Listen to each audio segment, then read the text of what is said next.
Good morning. I have a nice cool hat here.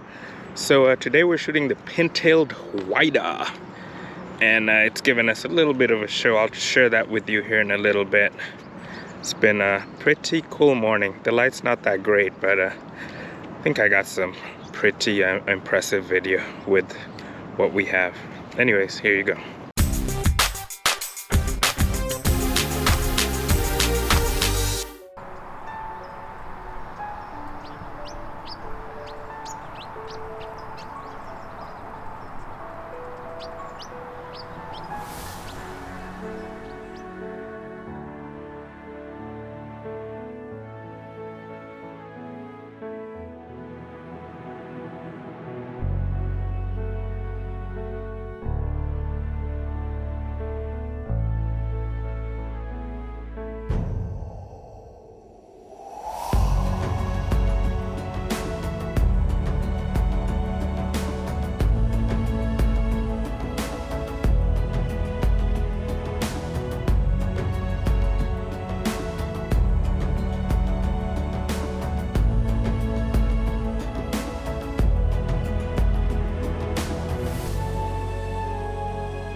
Well, that right there is the northern red bishop. So today I'm gonna title this video the day of the African bird, because that's another African bird, probably escapee from the pet trade out here in Los Angeles.